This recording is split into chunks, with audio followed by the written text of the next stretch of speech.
Hello दोस्तों, आज हम लोग क्लास 10th की गणित की मैथ शुरुआत करेंगे। और हम लोग आज हम लोग का पहला लेसन है वास्तविक संख्या। तो देखिए, वास्तविक संख्या रियल नंबर। तो पहले देखेंगे हम लोग की संख्या क्या होती है, उसके बारे में पहले हम लोग समझेंगे। उसके बाद वास्तविक संख्या क्या होती है उसके बारे में हम लोग समझेंगे। तो देखिए, संख्या जो होती है, संख्याएं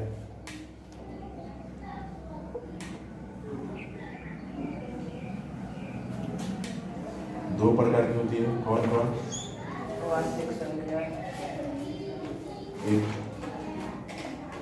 वास्तविक संख्या है, वास्तविक संख्या और एक अवास्तविक संख्या। अवास्तविक संख्या,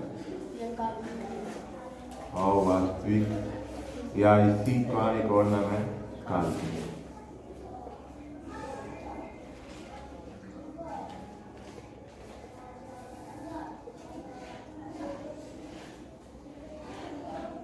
संख्याएं मतलब नंबर।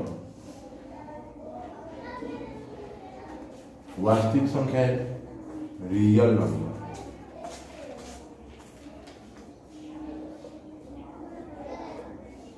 अवास्तविक संख्या है इमेजिनरी नंबर।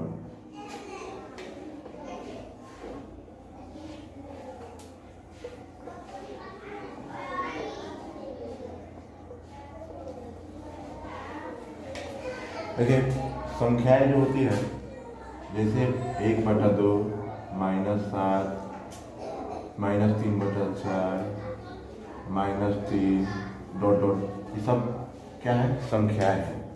ठीक, अब देखिए यहाँ पर संख्याएं दो प्रकार की, एक वास्तविक और एक अवास्तविक। तो संख्या वास्तविक संख्या का एग्जाम्पल हो जाएगा -3/4, -7, 5/3 डॉट डॉट डॉट, ये वास्तविक संख्या होगी। और अवास्तविक संख्या क्या हो जाएंगे? देखिए, जितना रूट में हो और माइनस में हो, ठीक, ये अवास्तविक संख्या होगा। ये भी अवास्तविक संख्या होगा, ये भी अवास्तविक संख्या होगा, ये भी अवास्तविक संख्या होगा, डॉट डॉट। ये सब क्या होंगी? अवास्तविक संख्या या काल्पनिक संख्या। तो हम लोग को क्लास 10th में वास्तविक संख्या के बारे में पढ़ना है, अवास्तविक संख्या के बारे में नहीं पढ़ना है। ये हम लोग को अगले क्लास 11th में, ये क्लास 11th में अवास्तविक संख्या क्या होती है तो इसके बारे में हम लोग को पढ़ना है। तो अभी हम लोग क्लास 10th में है, तो इसलिए हम लोग क्लास 10th और अवास्तविक संख्या ना पढ़कर हम लोग क्लास 10th में तो वास्तविक संख्या हम लोग पढ़ेंगे। देखिए, वास्तविक संख्या जो होती है दो प्रकार की होती है। पहला परिमेय संख्या,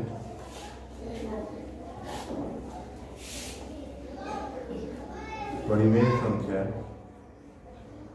और एक अपरिमेय संख्या। अपरिमेय संख्या, परिमेय संख्या रेशनल नंबर,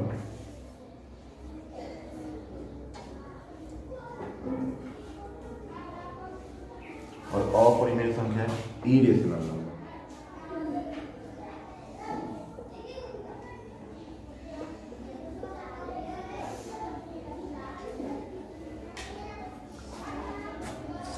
परिमेय संख्या किसे कहते हैं? तो वैसी संख्या जिसे p/q के रूप में, जिसे p/q के रूप में व्यक्त किया जा सके। ठीक, और क्या? जहाँ q जो होगा नॉट इक्वल 0 के बराबर होगा। q ऊपर वाला p होता है, नीचे वाला q, ऊपर वाला अंश होता है, नीचे वाला हर। तो हर जो होगा कभी भी 0 के बराबर नहीं होना चाहिए, उसी को बोलेंगे हम लोग परिमेय संख्या। इसका एग्जाम्पल हो जाएगा 1/2, -3/4, √4 जो होता है 2 का स्क्वायर होता है। ठीक, तो इसको हम √4 ना लिखकर हम लोग क्या लिख देंगे? 2। तो ये सब कैसी संख्या है? परिमेय संख्या। और अपरिमेय संख्या किसको बोलेंगे? √3, √2, √5, √7, मतलब जो संख्या परिमेय है। ठीक, इसमें देखिए, जो संख्या रूट में हो उसको क्या बोलेंगे? अपरिमेय संख्या। लेकिन इसमें इसमें थोड़ा सा अंतर होगा, इसमें रूट में रहेगा लेकिन प्लस में नहीं रहेगा, अच्छा माइनस में नहीं रहेगा, प्लस में रहेगा, और इसमें रूट में रहेगा लेकिन क्या चीज़ में रहेगा, माइनस में। ठीक, तो जब माइनस में रहे तो अवास्तविक संख्या, और यहाँ पर माइनस में न रहे प्लस में रहे तो अपरिमेय संख्या। अब यहाँ पर देखिए हम लोग पढ़ेंगे कि परिमेय संख्या के दशमलव प्रसार क्या होते हैं और अपरिमेय संख्या के दशमलव प्रसार क्या होते हैं। यहाँ तक ये सब 9th में मिला हुआ है, परिमेय संख्या क्या होते हैं, अपरिमेय संख्या क्या होते हैं, और परिमेय संख्या का दशमलव प्रसार क्या होता है, अपरिमेय संख्या का दशमलव प्रसार क्या होता है। लेकिन फिर भी यहाँ पर हम लोग देखेंगे। देखिए परिमेय संख्या का दशमलव प्रसार शांत या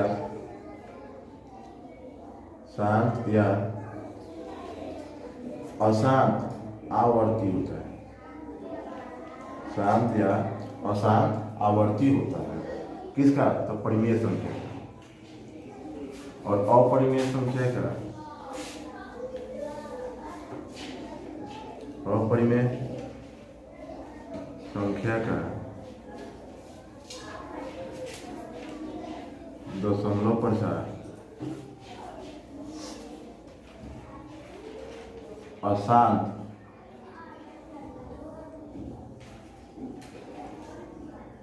अनावर्ती होता है। ठीक, हम लोग दो बातें याद रखेंगे, परिमेय संख्या का दशमलव प्रसार शांत होगा या अशांत आवर्ती होगा, लेकिन अपरिमेय संख्या का दशमलव प्रसार अशांत अनावर्ती होगा। ठीक, आवर्ती मतलब एक ही चीज रिपीट करेगा, अनावर्ती मतलब कोई चीज रिपीट नहीं करेगा, कोई अंक रिपीट नहीं करेगा, केवल बढ़ते जाएगा। ठीक, तो यह होता है परिमेय संख्या, यह होता है अपरिमेय संख्या, पर इसको आप लोग नोट कीजिएगा।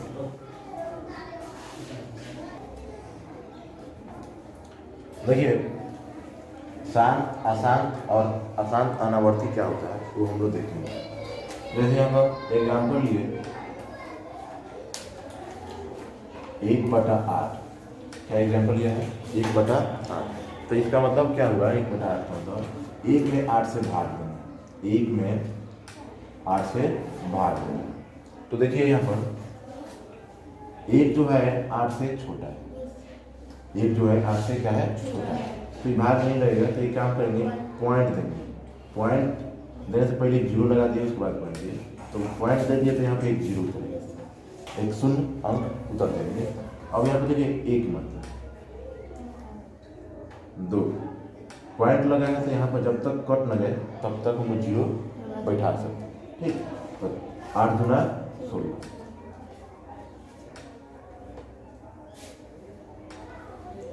4 फिर एक 0, तो यहाँ पर 8 5 4। अब देखिए कोई शेषफल नहीं बच रहा है, कोई शेष बच रहा है नहीं, पूरा पूरी कट गया। तो हम 1/8 का दशमलव प्रसार शांत हुआ, क्या शांत हुआ, शांत। जब पूरा पूरी कट गया, शेषफल 0 बचा, तो वह क्या हुआ, शांत हुआ। लेकिन एक और एग्जाम्पल ये 1/7, क्या लिया, 1/7। तो यहाँ पर देखिए 7 में 1 में 7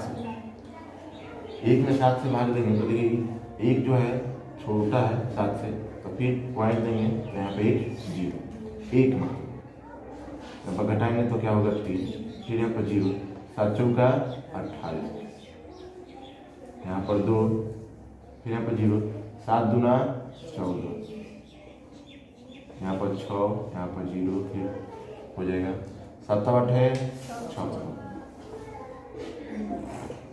फिर यहाँ पर 0, कितना मतलब है 5 मतलब, 7 5 35, फिर यहाँ पर 0, 7 7 49,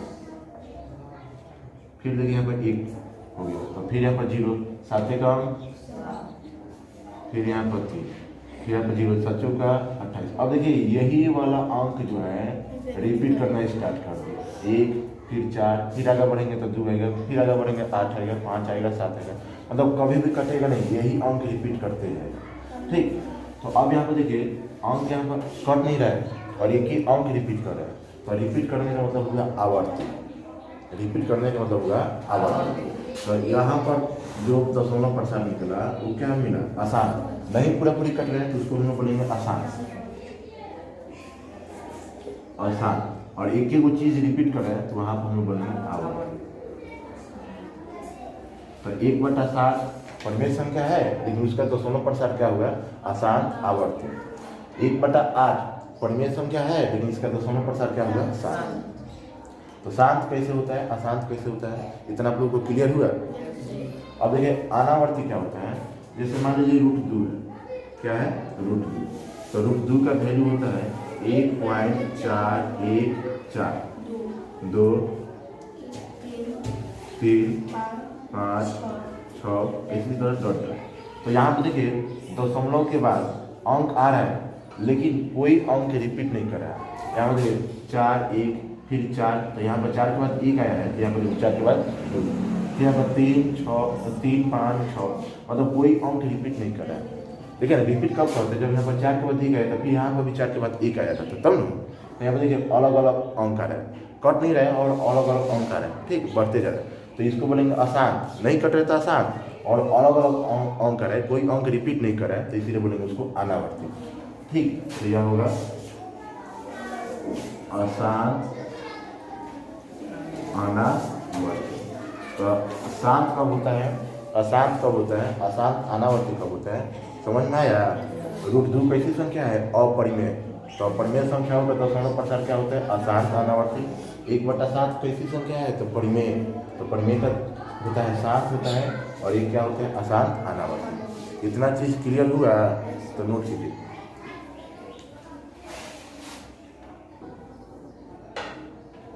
देखिए इसके बाद यहाँ पर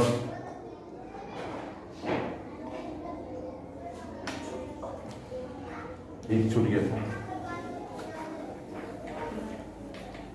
हम लोग परिमेय संख्या और अपरिमेय संख्या पढ़े।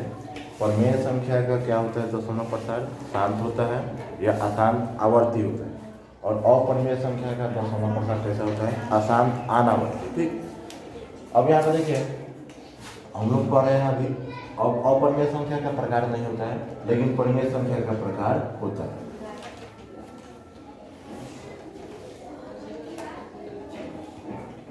अब परिमेय संख्या जो हुआ 2 प्रकार, इसका 2 प्रकार है। फर्स्ट भिन्न फ्रैक्शन, FRACTION फ्रैक्शन, और यहाँ पर पूर्णांक,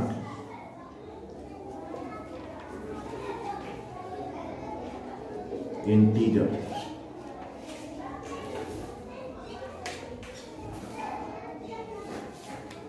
अब यहाँ पर देखिए फ्रैक्शन परिमेय संख्या किसको कहते हैं, तो जो p/q के रूप में लिखा जाता है। ठीक, तो उसी का प्रकार ये भी है, मतलब ये भी p/q के रूप में लिखाएगा और ये भी p/q के रूप में लिखाएगा। तो देखिए यह तो p/q के रूप में लिखाएगा, लेकिन q का वैल्यू जो होगा नॉट इक्वल 0 होगा, मतलब 0 के बराबर नहीं होगा। जैसे मान लीजिए यहाँ पे 1/2 -3/4 -5/3, ये सब कैसी संख्या है, तो परिमेय संख्या, और इसको भिन्न भी बोलते हैं, इसको भिन्न भी बोलते हैं। देखिए यहाँ पर q के जगह पर 0 के बराबर है नहीं, नॉट इक्वल 0, मतलब 0 को छोड़कर कोई भी संख्या रख देगा। और यहाँ पर देखिए इसमें क्या होता है, पूर्णांक में ये भी p/q के रूप में रहेगा, लेकिन q का जो वैल्यू होता है 1 के बराबर होता है। q का वैल्यू किसके बराबर होता है, 1।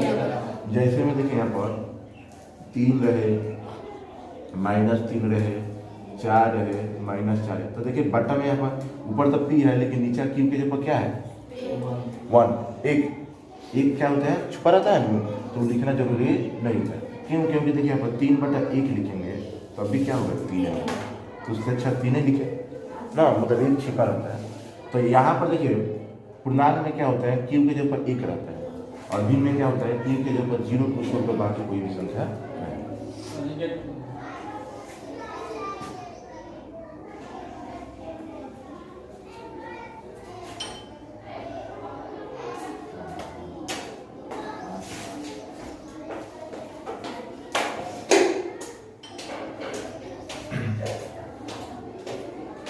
अब देखिए पूर्णांक जो होता है, अब यहाँ से भिन्न रह जाएगा, एक ही प्रकार होता है भिन्न का कोई प्रकार नहीं होता है, लेकिन पूर्णांक का 3 प्रकार होता है। ठीक, पूर्णांक कितने प्रकार के होते हैं? 3 प्रकार। देखिए यहाँ पर 0 भी लिखेंगे, 0 भी पूर्णांक के होते हैं। ठीक, कौन कौन? तो एक होता है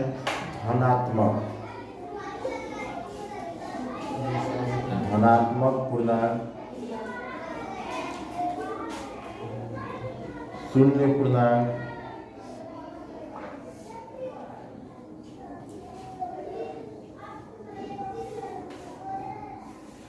और एक होता है ऋणात्मक पूर्णांक।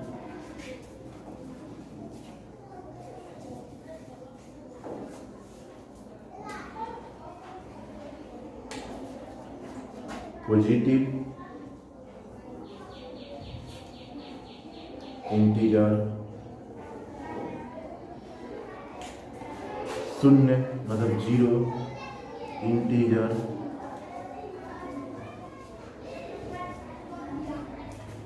और एक निगेटिव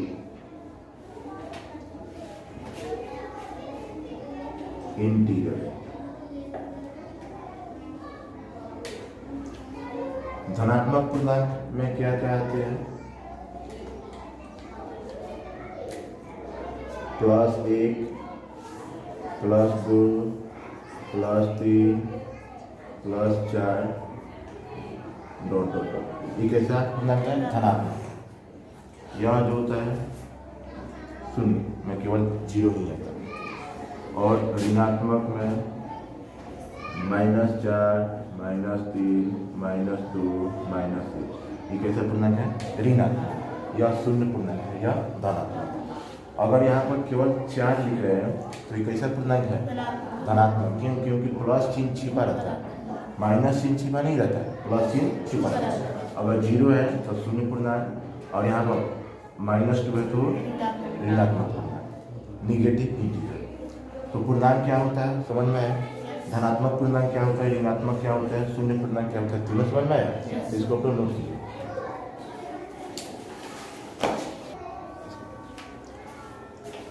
देखिए यहाँ पर कहने का मतलब धनात्मक पूर्णांक जो होता है उसमें प्लस का चिन्ह छिपा रहता है। प्लस अगर हम दे या ना दे, प्लस का चिन्ह दिया रहे तभी उसको धनात्मक पूर्णांक बनेंगे, न दिया रहे तभी धनात्मक पूर्णांक।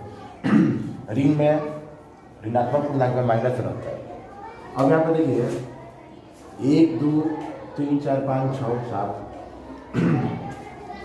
तो हम लोग पढ़े हैं कि जो गिनती में प्रयोग होने वाली जो संख्या होती है उसको कौन सी संख्या बोला जाता है? प्राकृत संख्या। तो देखिए यहाँ पर 1 से स्टार्ट है, तो इसी को धनात्मक पूर्णांक को ही हम लोग एक और नाम देते हैं, क्या नाम? प्राकृत संख्या। प्राकृत संख्या जिसका इंग्लिश होता है नेचुरल नंबर। Natural number. ठीक। अब देखिए प्राकृत संख्या में शून्य पूर्णांक मतलब धनात्मक पूर्णांक में शून्य पूर्णांक मिला दिया जाता है। तो देखिए एक संख्या बनेगा, एक संख्या बन जाएगा। देखिए इसमें मिलाएंगे, यहाँ पर 0 है और यहाँ 1 से 2 से 3 से 4 5 6 वैसे बन गया। तो इसको क्या बोला जाता है? पूर्ण संख्या। मतलब शून्य पूर्णांक और धनात्मक पूर्णांक को मिला देने से जो बनता है उसी को बोला जाता है क्या? पूर्ण संख्या। पूर्ण संख्या, होल नंबर। ठीक, तो आज की क्लास इतना ही। हम लोग अगले क्लास में इसके बाद जानेंगे। ठीक, इसको अपन